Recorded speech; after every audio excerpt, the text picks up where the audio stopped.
সুপ্রিয় দর্শক শ্রোতা ভাই বোন, একজন মুমিনের কাছে বছরের যে কোনো দিনের চাইতে গুরুত্বপূর্ণ এবং তাৎপর্যপূর্ণ দিন হলো আরাফাতের দিন। কারণ রাসূল আকরাম সাল্লাল্লাহু আলাইহি ওয়াসাল্লাম এই দিন প্রসঙ্গে বলেছেন, এই দিনে আল্লাহ সুবহানাহু ওয়া তাআলা যত বেশি সংখ্যক মানুষকে জাহান্নাম থেকে মুক্তি দিয়ে থাকেন, বছরের অন্য কোনো দিনে এত বেশি সংখ্যক মানুষকে আল্লাহ সুবহানাহু ওয়া তাআলা জাহান্নাম থেকে মুক্তি দান করেন না। অপর এক হাদিসে আসছে, তিনি বলেছেন, আফদালুদ দুআ দুআ ইয়াউমি আরাফা। সারা বছর জুড়ে যে কোনো সময়ে মানুষ যত দোয়া আল্লাহ সুবহানাহু ওয়া তাআলার কাছে করে না কেন, তার মধ্যে থেকে সবচেয়ে উত্তম, সবচেয়ে বেস্ট দোয়া হলো আরাফাতের দোয়া। প্রিয় দর্শক, আরাফাতের দিনে যারা আরাফাতের ময়দানে অবস্থান করেন অর্থাৎ হাজী সাহেবগণ, তাদের জন্য রাসূল আকরাম সাল্লাল্লাহু আলাইহি ওয়াসাল্লাম অনেকগুলো আমলি কথা বলেছেন, বাতলেছেন। আর যারা আরাফাতের দিনে আরাফাতের ময়দানে অবস্থান করছেন না, বরং পৃথিবীর বিভিন্ন প্রান্তে ছড়িয়ে ছিটিয়ে আছেন, যারা হজ করছেন না, তাদের জন্য আরাফাতের দিনে বিশেষ কোনো করণীয় আছে কিনা, আজ আমরা সে বিষয়ে আলোকপাত করতে চাই। প্রিয় দর্শক, এ প্রসঙ্গে শুরুতেই বলতে চাই, আরাফাতের দিনে যারা হজ করছেন না, তাদের জন্য সবচেয়ে গুরুত্বপূর্ণ আমল হলো ওই দিনে নফল সিয়াম পালন করা, নফল সিয়াম রাখা। এ প্রসঙ্গে সহিহ মুসলিমের হাদিসে রাসূল আকরাম সাল্লাল্লাহু আলাইহি ওয়াসাল্লাম ইরশাদ করেছেন, সিয়াম ইয়াউমি আরাফা আহতাসিবু আলাল্লাহি আন ইউকাফিরা আস-সানাতা আল্লাতী ক্বাবলাহু ওয়াল্লাতী বা'দাহু। অর্থাৎ আরাফার দিনে যদি কেউ নফল সিয়াম রাখে, যারা হজ করছেন না অবশ্যই তাদের জন্য, হাজী সাহেবদের জন্য এটা প্রযোজ্য নয়, তাহলে এই নফল সিয়াম আল্লাহ সুবহানাহু ওয়া তাআলার মাধ্যমে আমি আশা করি যে বান্দার এক বছর পূর্বের এবং এক বছর পরের গুনাহ আল্লাহ সুবহানাহু ওয়া তাআলা মাফ করে দিবেন। প্রিয় দর্শক, অতএব আরাফাতের দিনের সবচেয়ে বড় আমল, প্রধান আমল হলো এই দিনে আমরা সিয়াম পালন করব। আরাফাতের দিনে সিয়াম আমরা ঠিক কোন দিনে পালন করব, এ নিয়ে যথেষ্ট ধোঁয়াশা এবং বিতর্ক রয়েছে। স্কলারদের মধ্যে থেকে অনেকে বলে থাকেন, যেহেতু রাসূল আকরাম সাল্লাল্লাহু আলাইহি ওয়াসাল্লাম আরাফাতের দিন বলেছেন, 9 তারিখ বলেননি, অতএব আরাফাতের দিনটি সৌদি আরবে যদিও চন্দ্র মাসের 9 তারিখ হয়ে থাকে, তারপরেও যেদিন হাজী সাহেবগণ আরাফাতে অবস্থান করছেন আমরা ওই দিনে রাখবো, কারণ আরাফাতের দিন সেটা আমাদের দেশে 8 তারিখও হতে পারে। আর অনেক স্কলারগণ বলেছেন, রাসূল আকরাম সাল্লাল্লাহু আলাইহি ওয়াসাল্লাম আরাফাতের দিনে সিয়াম রাখতে বলেছেন, আর আরাফাতের দিন যেহেতু 9 তারিখ হয়ে থাকে, অতএব 9 তারিখকেই তিনি মূলত উদ্দেশ্য করেছেন, বুঝিয়েছেন। বিধায় আমরা পৃথিবীর যে প্রান্তে থাকি না কেন, আমরা 9 তারিখে রাখবো, আমাদের দেশে যেদিন 9 তারিখ সেদিন রাখবো, সেদিন সৌদি আরবে ঈদের দিনও হতে পারে। যাই হোক, এখানে দুটি মত আমরা দেখতে পাচ্ছি। এই দুটি মতের কোনোটি রাসূল আকরাম সাল্লাল্লাহু আলাইহি ওয়াসাল্লামের সুস্পষ্ট কোনো হাদিস দ্বারা সরাসরি সমর্থিত নয়, বরং এই দুটি মতই গবেষণামূলক। আমরা যেই মতটি আমাদের কাছে বেশি যৌক্তিক মনে হবে সেটার উপর আমরা আমল করতে পারি। আর যদি উভয় দিনে আমরা নফল সিয়াম রাখি, অর্থাৎ চন্দ্র মাসের 8 এবং 9 উভয় দিনে যদি আমরা সিয়াম রাখি, তাহলে সেটা সবচেয়ে উত্তম। কারণ কোনো কোনো বর্ণনা দ্বারায় জিলহজের প্রথম দশকের প্রথম 9 দিনই সিয়াম রাখার কথা, সিয়াম পালন করার কথা বোঝানো হয়েছে, নির্দেশ করা হয়েছে।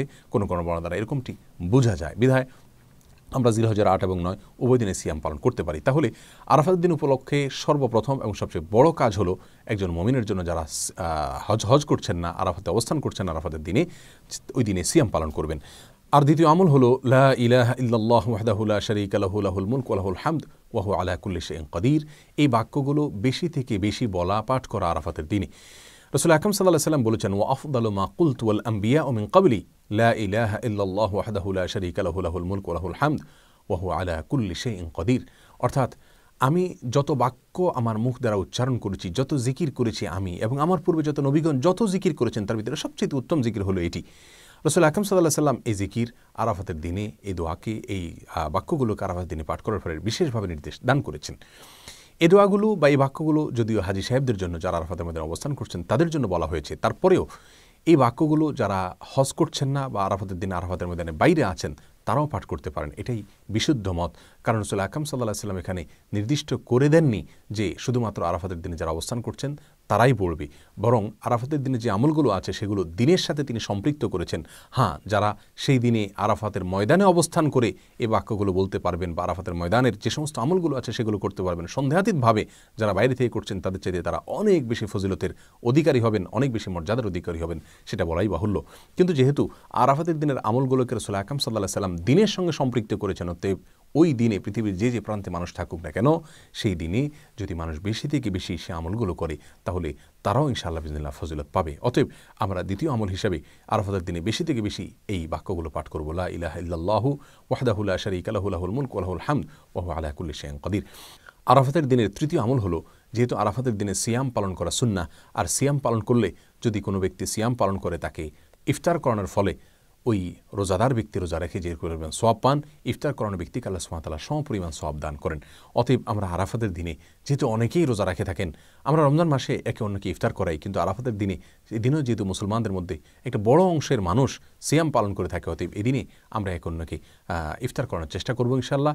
এই আমলটি আরাফাতের দিনের জন্য নির্দিষ্ট নয়, খাস নয়, বরং এটি যে কোনো সময় আমার কোনো মুমিন ভাই, কোনো মুমিন বোন যখন সিয়াম পালন করবেন, তখন তাকে ইফতার করানোর এই আমলটি ভ্যালিড থাকবে এবং প্রযোজ্য হবে। যেহেতু আরাফাতের দিনে অনেক বেশি মানুষ নফল সিয়াম রাখে বিধায় এই দিনে এই আমলটির কথা আমি যদিও স্মরণ করিয়ে দিলাম। আরাফাতের দিনে আরেকটি আমল আমরা করতে পারি, তা হলো বেশি থেকে বেশি আল্লাহ সুবহানাহু ওয়া তাআলার কাছে দোয়া করা। কারণ রাসূল আকরাম সাল্লাল্লাহু আলাইহি ওয়াসাল্লাম বলেছেন, আফদালুদ দুআ দুআউ ইয়াউমি আরাফা।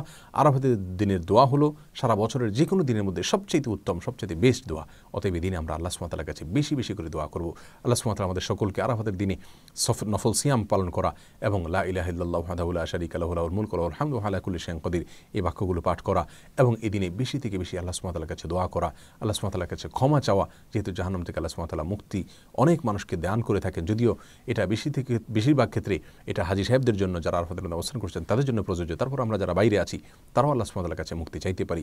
সেই সাথে যারা সিয়াম পালন করে থাকেন আমাদের আশেপাশে জানাশোনা, আমাদের নিকটাত্মীয় অথবা প্রতিবেশীদের মধ্যে থেকে, যে কোনো মুসলমানদের মধ্যে থেকে, তাদেরকে আমরা এই দিনে ইফতার করার চেষ্টা করব। আল্লাহ সুবহানাহু ওয়া তাআলা আমাদের সকলকে আরাফাতের দিনের সমস্ত মর্যাদাগুলোকে নিজের করে নেওয়ার তৌফিক দান করুন এবং আমাদের যে সমস্ত ভাইরা আরাফাতের দিনে আরাফাতের ময়দানে অবস্থান করছেন, আল্লাহ সুবহানাহু ওয়া তাআলা তাদের সমস্ত দোয়াগুলোকে, সমস্ত নেক আমলগুলোকে, সমস্ত ইবাদতবন্দিকে, সমস্ত সুন্নাহগুলোকে কবুল এবং মঞ্জুর করেন।